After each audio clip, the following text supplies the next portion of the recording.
Good morning and welcome to the Dean's Forum at St. John's Cathedral in Denver, Colorado. I'm Richard Lawson, the Dean. Our guest on this snowy morning in Denver is Dr. Carrie Doehring, who is the professor of Pastoral Theology and Counseling at Iliff School of Theology here in Denver.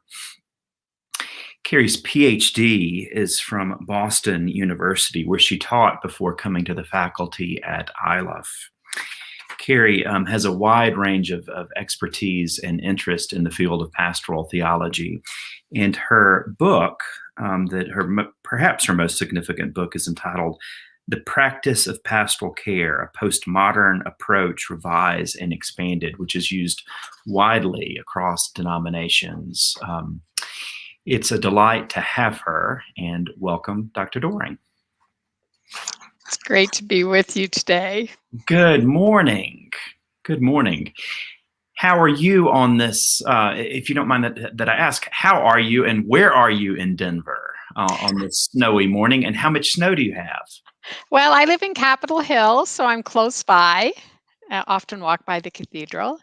And I haven't looked out the window recently, but it's starting to pile up.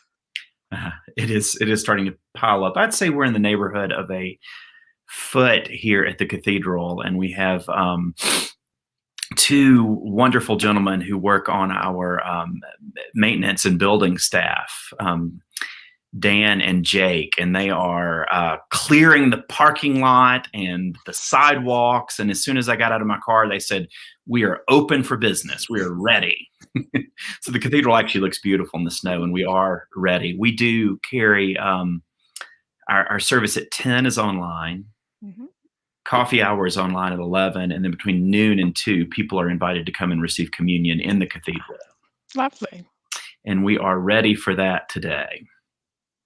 Well, I'm going to begin with a prayer. This is a prayer that's attributed to a 6th century saint or hero of the Christian faith, Saint Columba. Let us pray.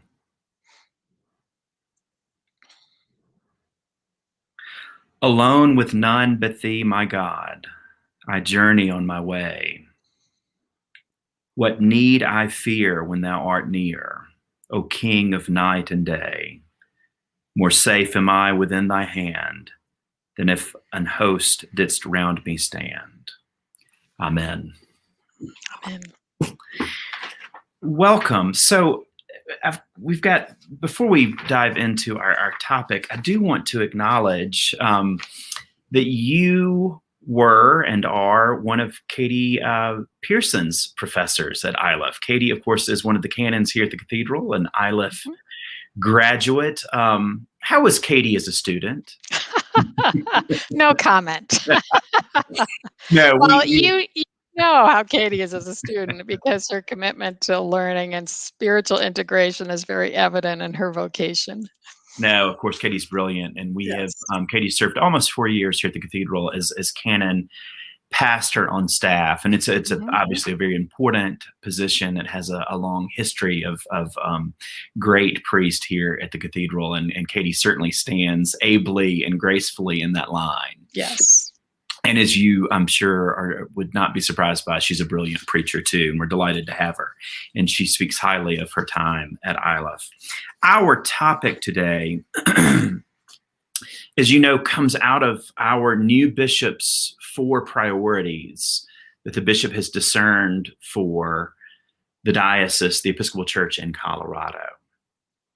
And I thought it'd be nice just to name those quickly. We've queued these 4 priorities up for 4 of the 5 Sundays during Lent, Bishop Lucas being our first guest. So the 4 priorities are becoming beloved community, racial justice and healing, stewardship of creation,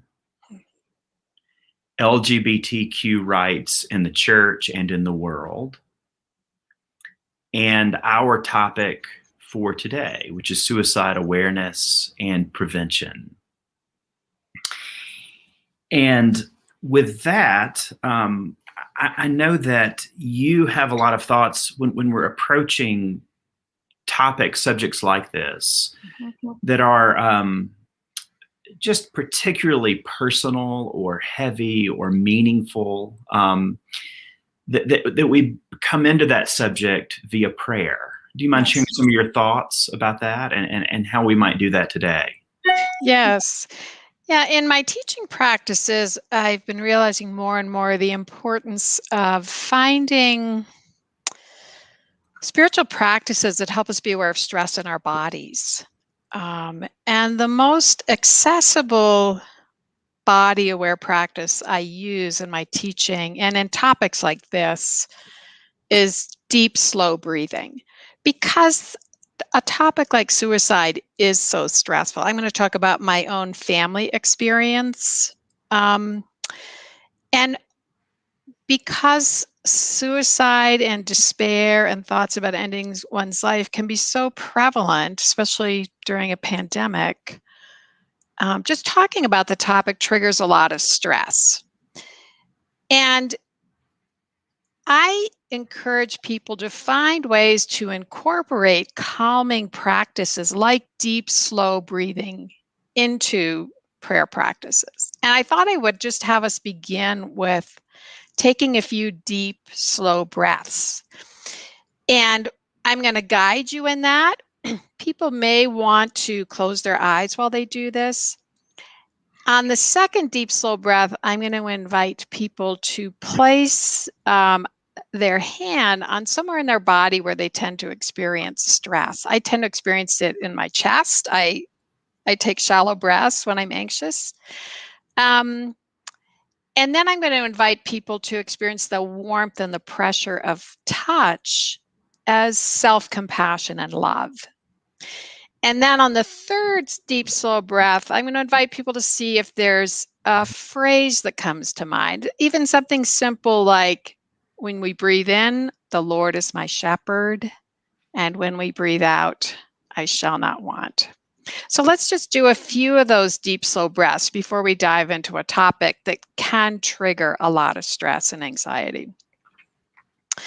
So it really helps to shift your posture so that you're feeling this flow of energy from the floor up through your body. And if you wish to close your eyes, you can, or you can look down at your hands. And we're going to breathe in. It helps to breathe into the count of 4 and then hold to the count of 4. Breathe out and then hold. And, people will find their own pace for doing this. So let's breathe in through your nostrils and hold and exhale and rest. Now, in the next deep, slow breath, place your hand somewhere. It could be over your heart, on your shoulder.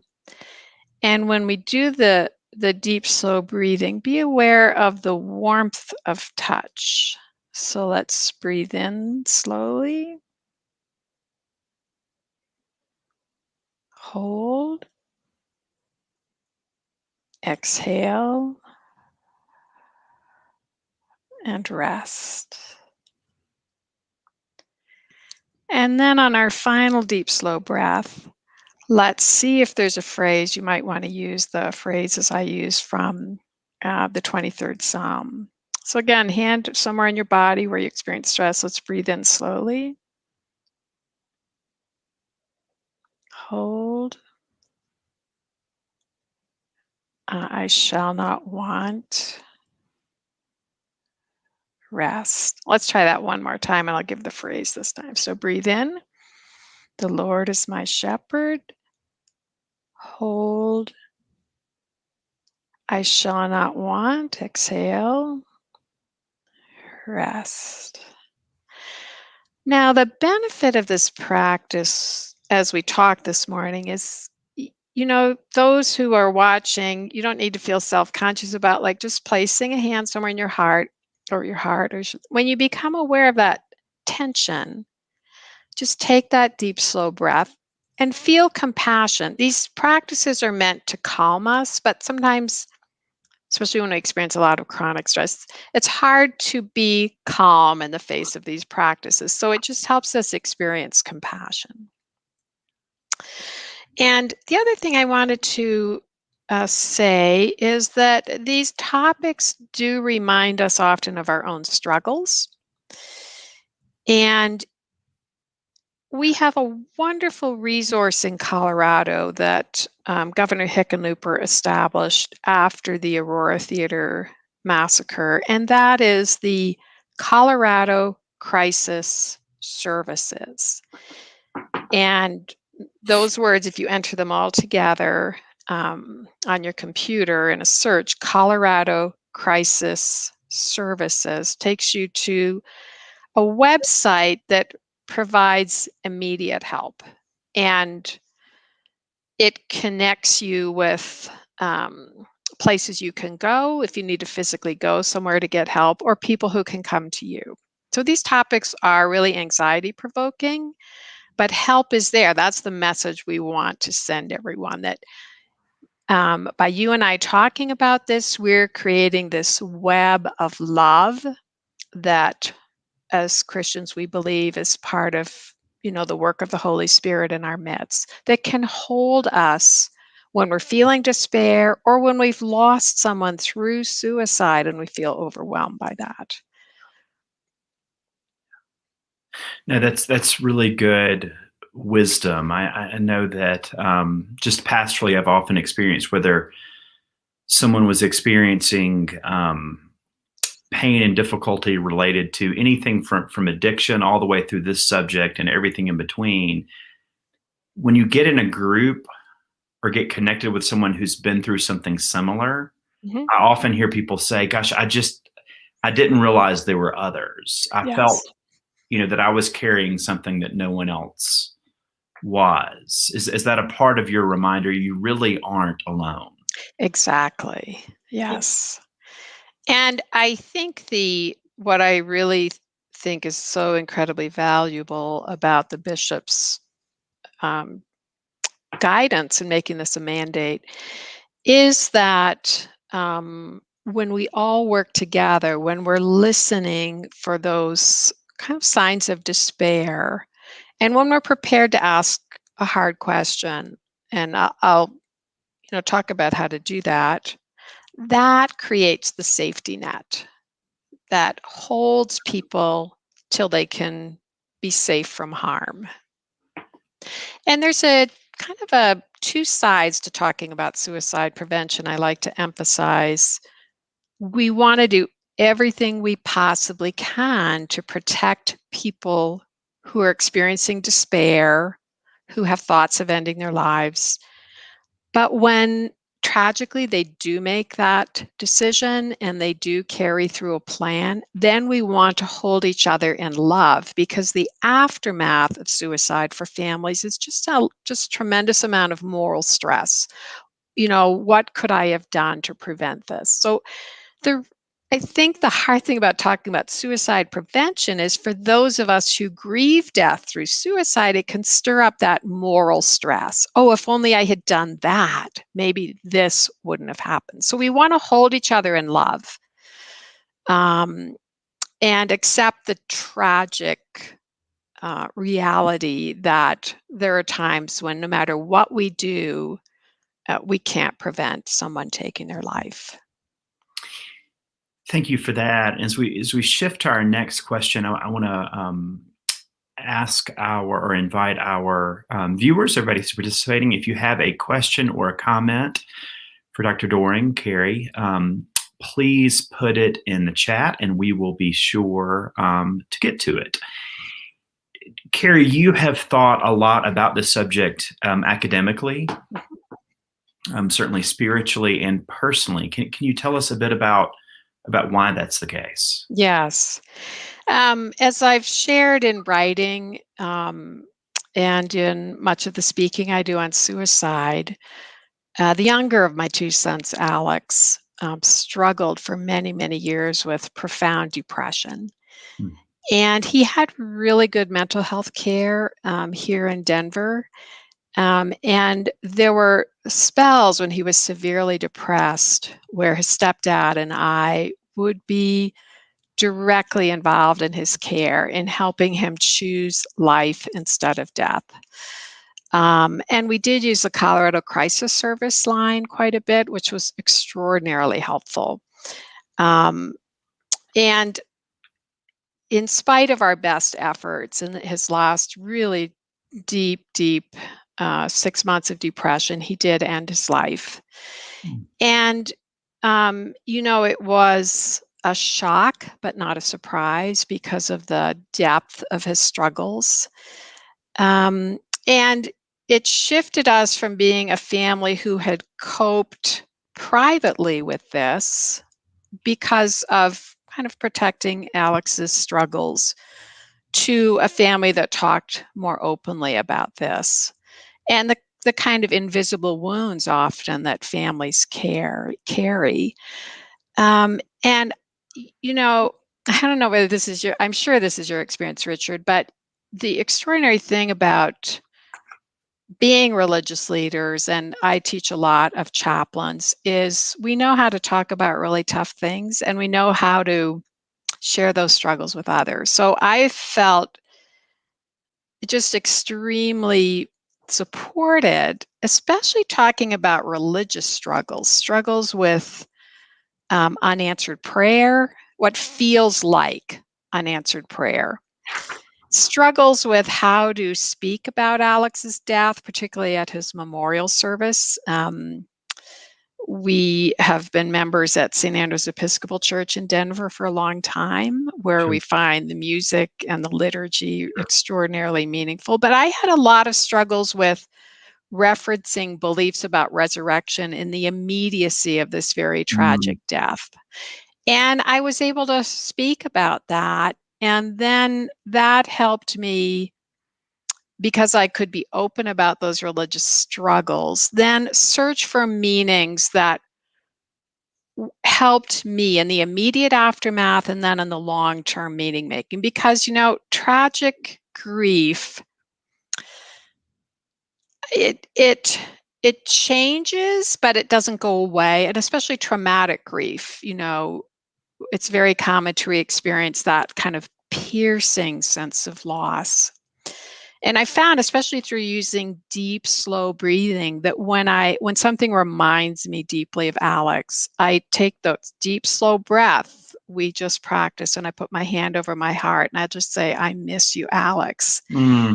And it just allows me to feel spiritually connected, not only with him, but with the web of love that holds those of us who grieve in this way. Thank you for sharing that. God rest the soul of Alec. And that's a part of what I hear you saying, especially knowing that you began with the breath here a bit. And I don't know if Episcopalians maybe struggle with this a little bit more than other Christians. I don't know. Yeah. But we pride ourselves on being reasonable, which is a great gift. Yes. Yes. It's a great gift until it's not, right? Because some of what you're talking about is about how we have to feel our way through life. Right. And it's an experiences like what you're talking about. And if you don't mind me saying, we also could say there's a similar dynamic involved with feelings like joy, Yes. or ecstasy, or awe. Right. So it's not simply because these experiences are negative that you have to feel your way via the body through them. Right. The same thing is true from a different direction via joy, perhaps. Yes. Is that a part of what your point is sometimes we have to let the body be the body, Right. and help the mind not quite get in the way? Well, there's a lot of really good research now about stress. It's extraordinarily useful, particularly for the process of spiritual integration, which is, what I'm talking about. And when we experience stress, it often is connected with, we often name it with emotions. Like, because I'm a very responsible person, as I'm sure you are too, Richard. That's why we have these vocations. We feel kind of often ultra responsible. And so when you're caring for someone who struggles with profound um, psychological issues and suicidal thoughts, those of us who are in the caregiving role, when we're stressed, um, it engages these deep core values around protecting life. But then it can also engage emotions of guilt, anger, especially when you're supporting a family member like this. If we're having thoughts of ending our lives, shame, and these are stress-based emotions that often then shape our orientation to the problem. Hmm. When we take that deep, slow breath and our body shifts out of a stress response, either into a relaxation response or a more self-compassion, it actually helps us think in more complex ways with more flexibility. And we can also then hold with compassion that emotional reaction of stress. Yes, I feel guilt. Yes, I feel shame. And this is a little more complex, but there's a lot of trauma research that shows that one of our relaxation response activates what's called the vagal nerve, which actually connects us with others in this sort of evolutionary way. Um, and so that's why when we can link these calming practices that calm our body, that foster self compassion, it connects us with our most profound beliefs and values that God is love, Hmm. that we do care for each other.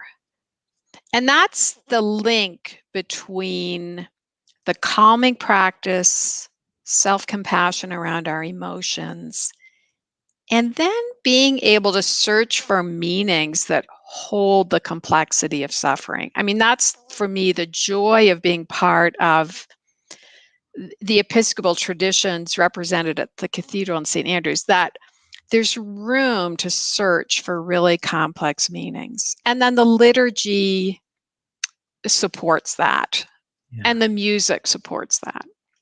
Yeah.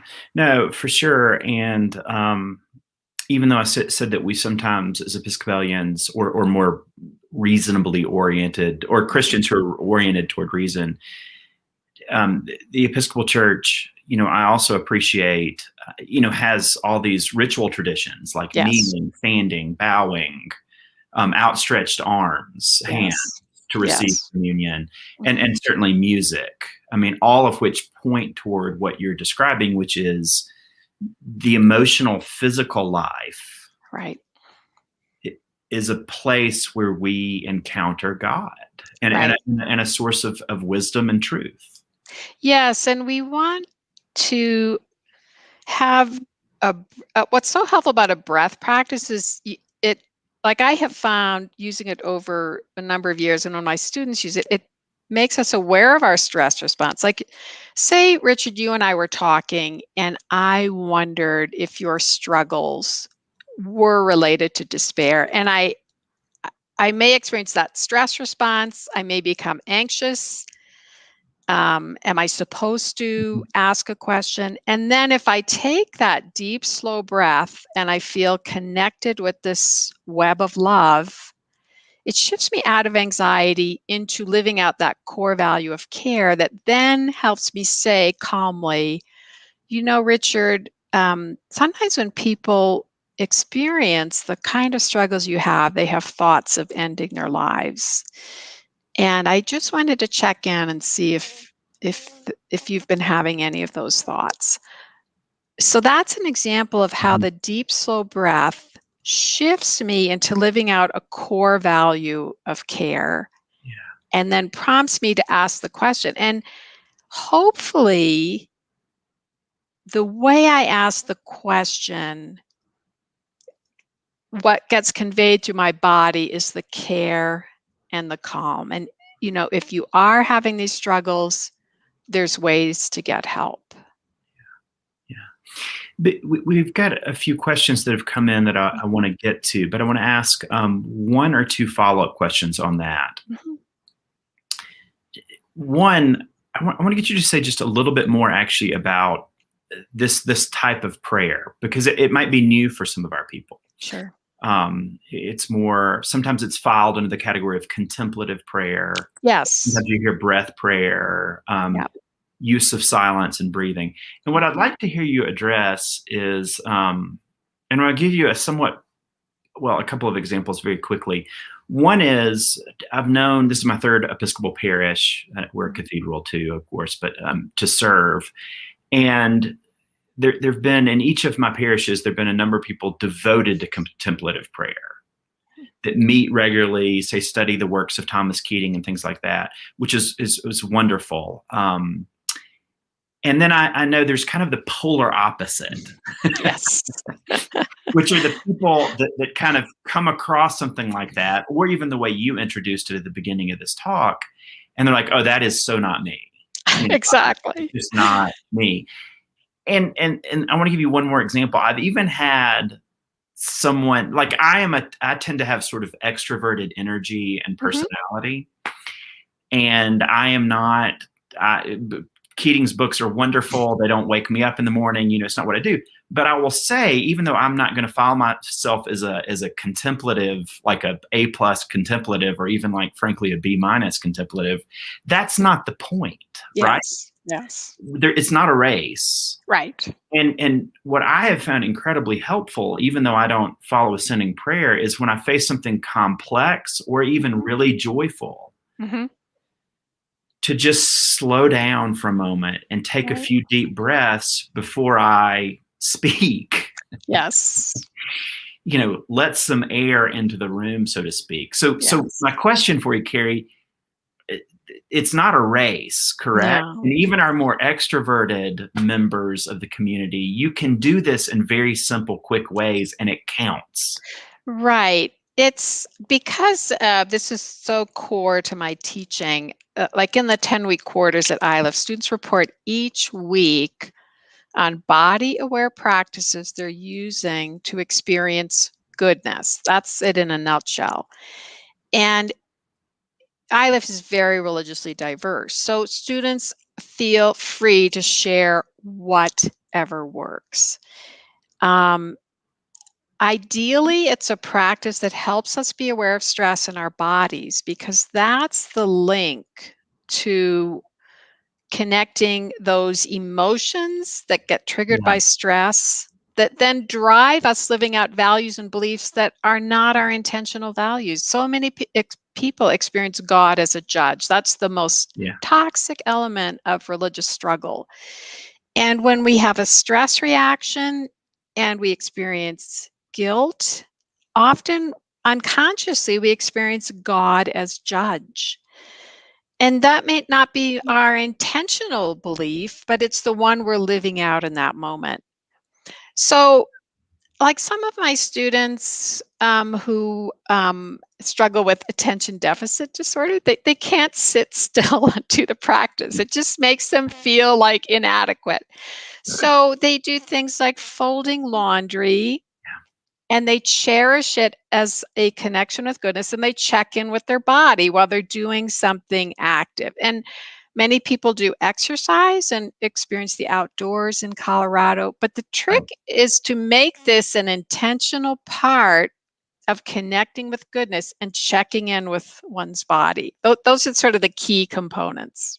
That's thank you so much. I mean, the example about folding laundry, even, I Mhm. mean, that's exactly it. You're inviting all of us to be contemplative in our own ways, Right. even through activity, Yes. or even Yes. for an extrovert, just a pause in a Yes. conversation can begin to live into some of this. It lets more air and lets the spirit, so to speak, into the room. The other piece, I want to follow up on one other thing, and then we'll get to these questions. You mentioned quickly a moment ago how in families and communities, that have experienced a suicide of one of their members, Mhm. that lingering question of, Right. why didn't I do X or Y, or I should have done A or B? Yes. Help us with that one. Yes. There's a lot of research now on what's called moral stress and moral injury. And this is the experience of trauma or some experience where one's life is threatened or feels threatened that we feel responsible for or we feel betrayed by others. Um, and so this is often a very tragic feature when we're struggling to support someone who's suicidal or we lose a family member through suicide, and it's just inevitably part of the experience because of all those why questions. And this is the complex part about exploring suicide prevention, that sometimes no matter what we do, people will choose to take their lives. And one of the things I've found that's really helped me is to really be open about my struggles with my religious beliefs, which is hard to do. I'm ordained in the Presbyterian Church, and I really struggle with beliefs, particularly in constructing a funeral service for Alex, that just proclaimed resurrection throughout, because it felt like lament at that point, and I wanted us to focus on God's love. Yeah. I have found over my years, Alex took his life when he was 27, and it was 2.5 years ago. And, grief is a journey. I was very moved by President Biden speaking about that, in addressing the nation on COVID-19 deaths. It is a journey.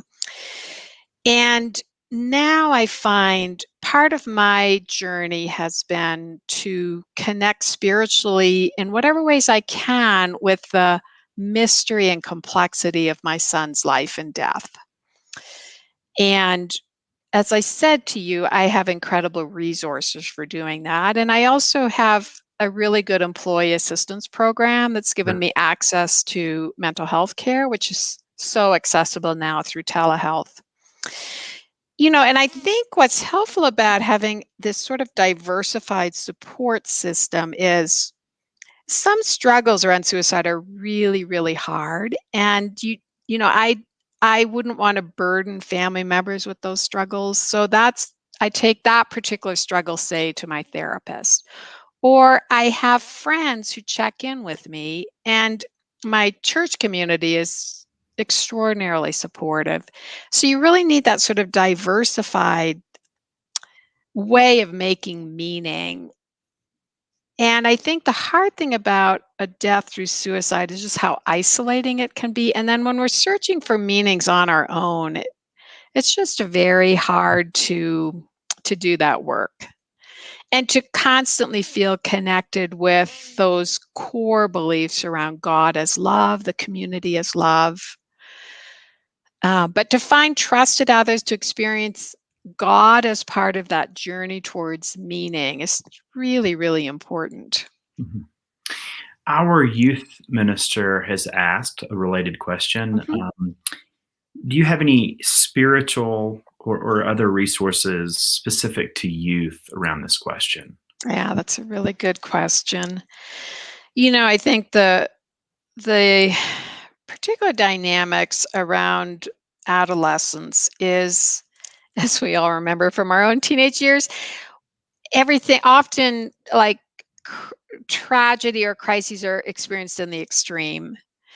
And it's really hard to have a long-term perspective. Like the brain isn't fully developed till one is about 24, 25 to really think long-term and to have perspective on the intensity of a crisis and the intensity of an impulse. And that's the risk for teens is, you know, for some kinds of suicidal thoughts, the impulse can feel so intense that we need resources to manage that. So I think even teaching teens how to surf the urge, that's a phrase used in addiction work.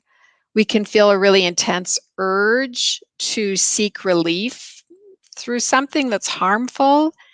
But if we do even like a slow, deep breath, slow ourselves down, know how to reach out for help and surf the urge. I think talking openly with each other about it, knowing how to ask questions, peer support is really important, but we don't want to burden peers with providing what could be complex spiritual and mental health care. There's a wonderful community resource called Mental Health First Aid, which is a one-day training program. And they have a specialized one-day training program for mental health first aid for adolescents.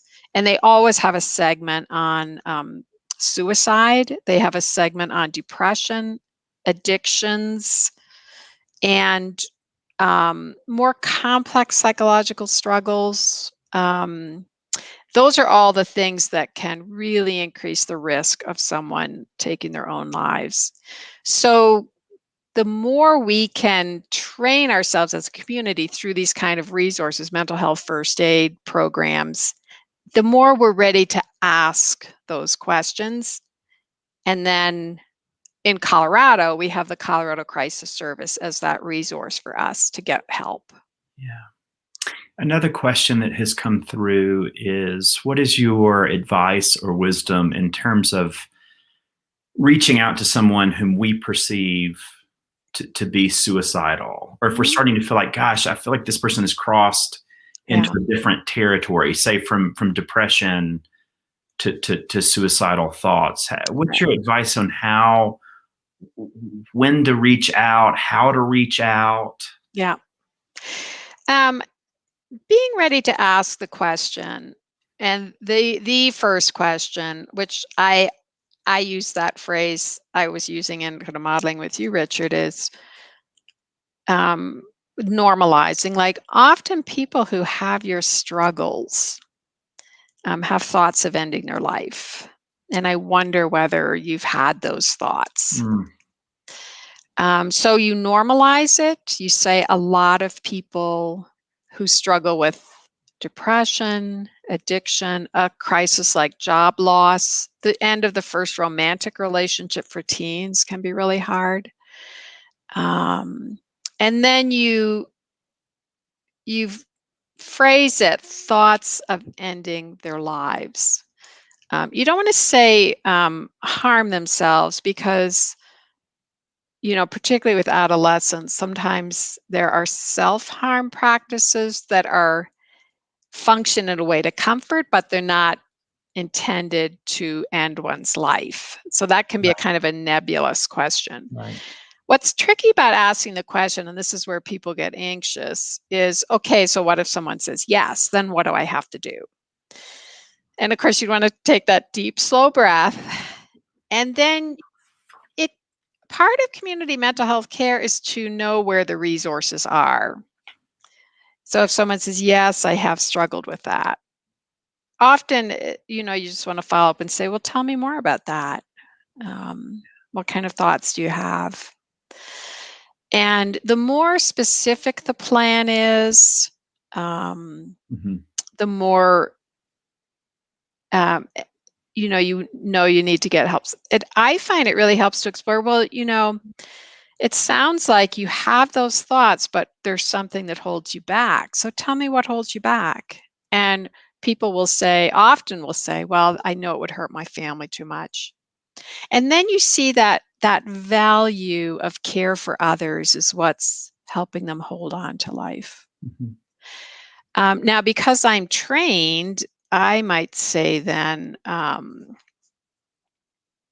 so what helps you in the moment when you have that thought? Is there something that helps? Like I'd be looking for a practice that would anchor them in those feelings of love for others and that value in the moment. But if you're a peer or that doesn't occur to you, you say, well, where would you go for help if you needed it? You want to see do they know where the resources are? And if you don't really feel comfortable being the one to do that assessment, because most of us aren't trained to do that, um, you could say, well, we do have a wonderful resource here in Denver, the Colorado Crisis Line. I wonder if you'd be willing to put that in your phone right now. Let's look it up together. Let's put the phone number in your phone. Um, and if you really need an assessment, I would say, what if, would you feel okay if we called the Colorado Crisis Line together? And I spoke to the person that answered and I passed the phone over to you. It's kind of a rehearsal. Mm-hmm. It gets them used to reaching out for help. Um, and because so many of us, we grow up with families where we feel shameful or guilty about needing that kind of help or saying we have those struggles, just to go through this in a very loving way kind of rehearses people to know how to reach out. One of the questions that has come through, which relates to that very point, is destigmatizing mental health. Right. And as a community, as a society, beginning to see mental health as comparable to physical well-being. Yes, exactly. Because mental health, I often like to talk about it in terms of struggles, spiritual struggles, religious struggles, psychological struggles. We all have them, and we have a lot of resources. Like if you ask people what helped when you experienced that struggle, they'll often name really wonderful resources. And sometimes we need to be reminded of those. Um, but there's more and more, particularly with the pandemic, more and more awareness of how the pandemic has been this extraordinary international stressor that often makes us feel totally alone with our struggles, especially if we live on our own or alone in a household. Like I often think family and couples now, when we have those struggles we always have as family, it can be like a pressure cooker, to be sheltering in place or under one roof for such extended periods of time. And when we have these extraordinary stressors, to be intentional about getting help, to monitor our stress level. There has been a lot of destigmatization, but we grow up in families and cultures and we carry those messages internally with us. And that's where we may have an intentional belief and value that it's okay to talk about these struggles, but under stress, that guilt, anxiety, shame, we're living out those childhood values that may have not been so helpful. Another question from someone who professionally works in a setting where he every now and then has to be with families, parents, households after a suicide has occurred in the community. Yes. And what this person says is he feels like he's developed a healthy toolkit to manage his own emotions. Mm-hmm. But he always is most anxious about saying the wrong thing to a family. Yeah, Do you have any right. tips on ways to comfort others in this professional context? That's a really good question. And it's a really tough one. I think everybody's journey through grief, whatever kind of grief it is, but especially a complex grief like suicide, is going to be unique and individual. I know probably we've all had this experience, but I know when people sent us cards and messages that just said, I really don't know what to say. I love you. That simple message, I love you. Yeah. So important. And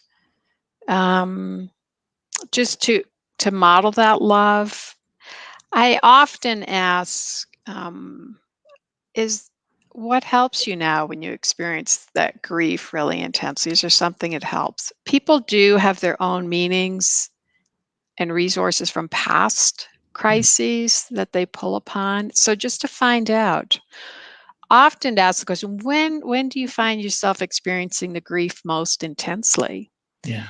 And then is there something that helps when you experience that?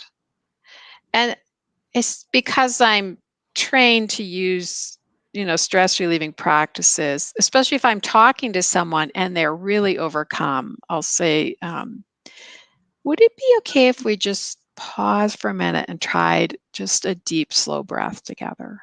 Yeah. Because it's hard to search for meanings when you're really overcome by really intense feelings. So to experience that calmness together and then kind of, okay, let's go back into the grief, but now that deep, slow breath is sort of going to keep our head above the water. I want to put just a little bit of a finer point on it, because I happen to know where this person works, and it's neither a ministerial, Yeah. religious setting nor a psychological setting. Yeah. So it's a place where I can probably imagine "I love you," "I'm here for you" are actually not the appropriate. Okay. No, Yes. but what you said is very well. Yes. There are settings where that, especially religious, and in families and with neighbors, where that is most appropriate. I think this could be a setting where I could imagine the person needing language like this, and I'm going to try to Mhm. say some and see if you agree that this is good. What the phrase you used about I don't even know what to say, Yeah. followed by a pause. Yeah. The phrase "I can't imagine," Right. without going on to explain why you can't imagine. Right. Are phrases like that, do you have helpful? Do you have a few like that? It's a little tricky. Um, when somebody writes that in a card or a note, I don't, it's different. Like Yeah. you and I are trained to help people. And so it's say if I'm a mother and my son has just taken his life and you were to say that to me, to be honest, I might want to take care of you. So in the moment, I would say, this is just a horrendous tragedy that is really hard to understand and live with. Um, Tell me what's helping you just from one moment to the next. So I would Mhm. acknowledge the horror of this kind of death and loss. And then I would want to ask, what helps? Yeah, yeah. Because people do have resources, and to get them to name and then use those resources is often it's part of spiritual and mental health first aid when you're in the immediacy of a crisis or a disaster, to ask what helps. Mhm, mhm. And perhaps related, especially if you're in a more formal setting where you're having to, let's say, it could be an HR setting, it could be a setting in which you're having to do some logistical things Yep. to help the family move to the next stage, so to Mhm, speak, but mhm. it's neither psychological nor religious. We've got 3 or 4 things we could cover. Where would you like to focus? Is Right, that helpful? exactly. Yes. Yes. So to say something like, to be clear about your role, like my role is to be here with you now Yeah, and to connect you with resources. yeah, But first, I want to be here with you now. So tell me how you're doing. yeah. Yeah. Thank You want to put them in the driver's seat Mhm, to tell the story in whatever way is most helpful for them. And then often it's good to ask permission. mhm. Um, I I can tell you about the resources. Is this a good time to do that? I think that phrase you just used is really incredibly helpful and it actually is a kind of contemplative question, Hmm. although it doesn't appear to be on the surface, but it is. You want to put them in the driver's seat. You Right. want to check your own emotions and thoughts Hmm. and language and wordiness, Yeah. and sit in that silence for a moment that allows the other person or couple to be in the driver's seat, correct? Right. Right. And here's where what we call in the psychological world, self-differentiation comes in. Like, it's you and I know, I have my own story, my own journey as a mother of a son who ended his life. say if I were listening to your story, Richard, I'd be using my deep, slow breathing to hold my story. It's almost like sometimes I visualize myself as two different people.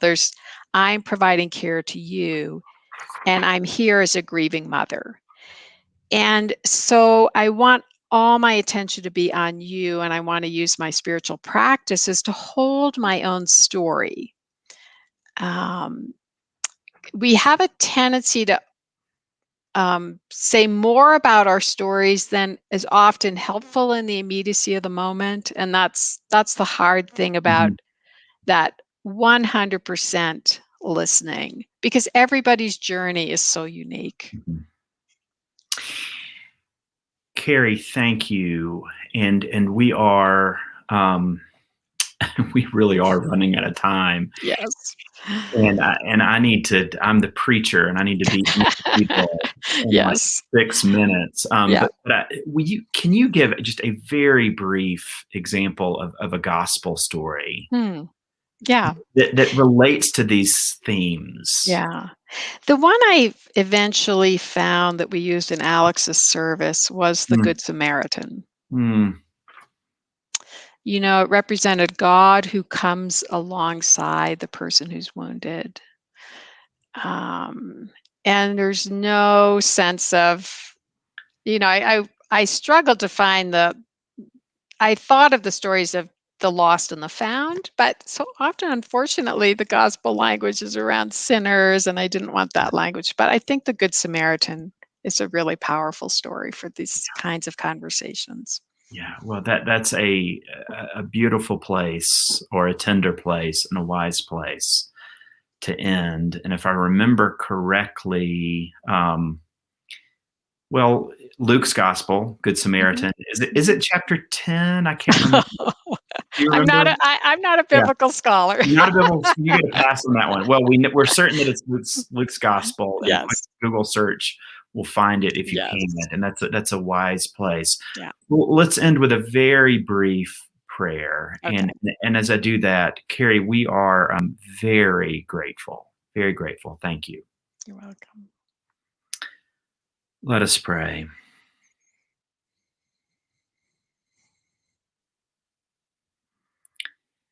God of mercy, hear our prayer for ourselves, our friends, and families who hold memories of loss, grief, and suicide. We ask for strength and wisdom for today, courage for tomorrow, and peace for the past.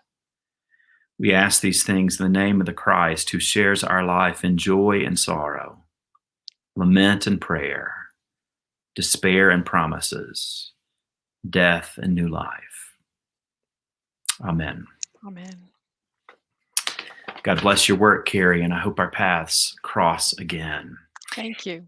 And everyone is invited to join us for the 10 a.m. service of Holy Eucharist with spiritual communion that follows at sjcathedral.org. Coffee hour at 11 a.m. The link is at sjcathedral.org. Or last but not least, a snowy communion in the cathedral between noon and 2. All are welcome. Bye-bye, and God bless you.